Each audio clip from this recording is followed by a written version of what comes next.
Prime Minister, what would you expect from a deep reform of the multilateral development banks and the international institutions? Excellencies, ladies and gentlemen, good morning. Let me briefly share my thoughts on this critical agenda. The developing world, particularly African countries, are facing a cocktail interconnected crises. Financial crisis, climate crisis, a debt crisis, also a cost living crisis, in most places instability. You might ask, what makes it special in Africa? What makes it unique in Africa is the magnitude of the crisis, as well as the interconnectivity of the crisis. As an instance, inflation, almost in all commodities, has risen sharply in many countries. Today, daily meal for many Africans are biggest issue. Private and public debt has reached new heights. Today, in most low-income countries, the headaches of government is not to think about development, but to think about how we can manage debt. All our effort is to manage debt instead of focusing on development. As if dealing with all these crises were not difficult enough, we also faced devastating climate effect. These all challenges are looking for huge amount of resources. Despite an elevated financial need, African countries are facing an unprecedented funding squeeze, which has aggravated the existing vulnerabilities. In my opinion, if we fix this problem in a place where we can find it in bigger magnitude, if we succeed in Africa, it will help us all to bend the arc of development history, because challenges are the largest in Africa and the needs are the most urgent.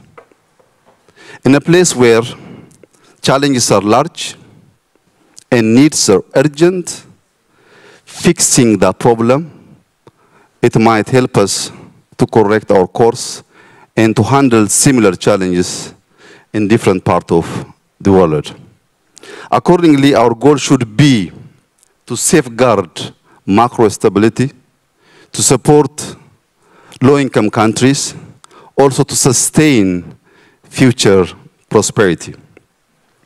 So as to address this challenge, we need a robust and predictable financial safety net.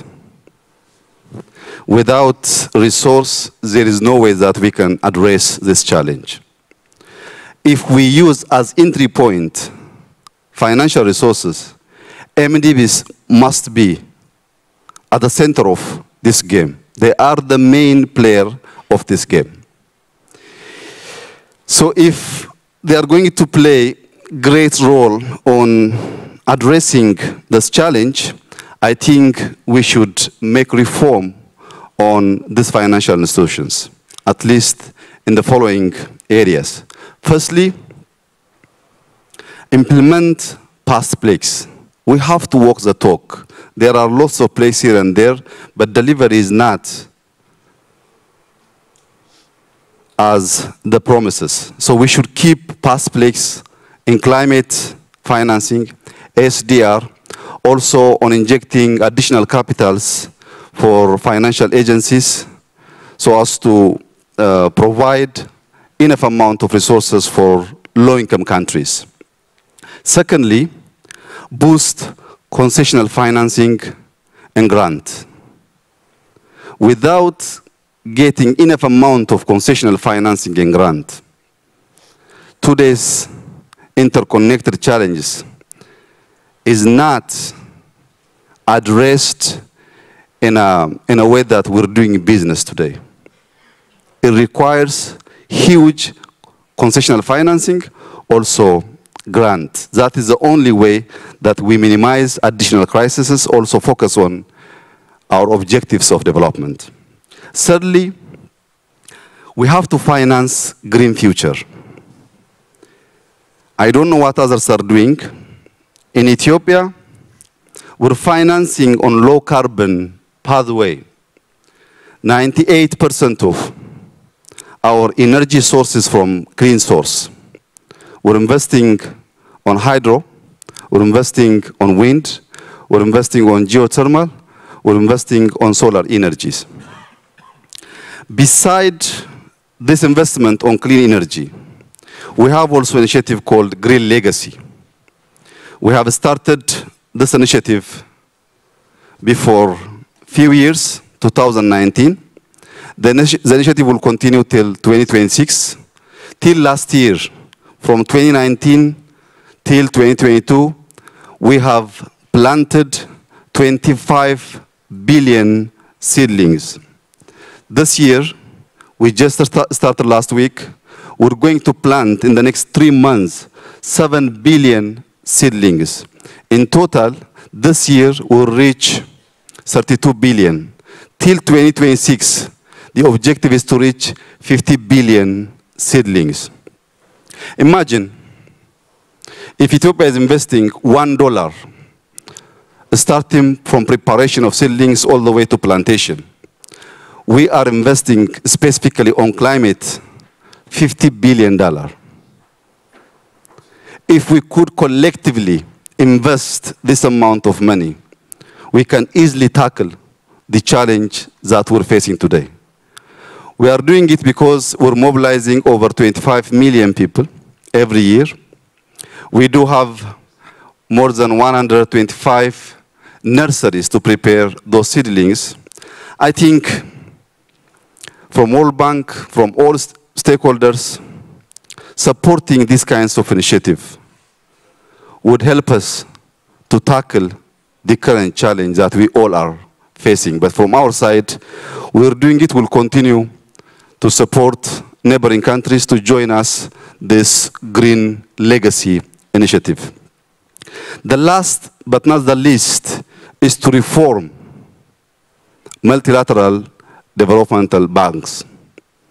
I'm sure the new CEO, the new president of World Bank, is the lucky person. I'm sure he will not stay in the office for a couple of years and leave us without doing significant reform which will impact all of us. We Africans are expecting World Bank and other multilateral developmental banks to focus on poverty reduction, also on boosting shared prosperity. I thank you. Thank you, Prime Minister. Prime Minister, you have the final word.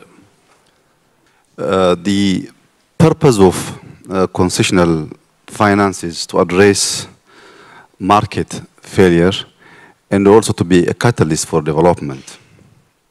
Today, we all are witnessing market failure, left and right. So, having enough concessional financing to address this challenge is very critical. If we take, as an example, inflation, where specifically food commodities. Today, food commodities are skyrocketing. Theoretically, the solution is clear and simple. When you face difficulties on demand side, intervene in supply side, invest on productivity. But that simple solution is not working today. In Ethiopia, we've been importing wheat for the last 6 decades. And then before a few years, we have decided to start summer wheat productivity and to stop importing wheat to our country. We have achieved to increase our productivity more than 15 million quintal per annum. For the first time, after 6 decades, this year, we didn't import wheat from anywhere. But we couldn't fix the failed market because the production cost is again high. Fertilizer, minimum 3-4 folds up. Machineries, irrigation systems, pumps, fuels are very expensive. Having all expensive inputs, you can produce, but you cannot fix the market. For these kinds of interconnected challenge, we really need to have concessional financing, also grants. Beside these challenges, there are other crises which is aggravating this problem. War, local within, also other countries. Displacement, local from neighboring countries. Climate change. These all interconnected challenges are demanding to get huge amount of concessional financing and grant. In my opinion, all of my colleagues were properly sharing their thoughts on this critical agenda. The problem is there, but if we act in unity, the solution is also there. There is also opportunities. Let's act synergistically. Let's act today, and we can fix this problem, and then the next generation will have a better world. Thank you. Thank you so much, Prime Minister. Thank you to all of you for participating to this panel, and I wish you a good day today in Paris. Thank you to all of you.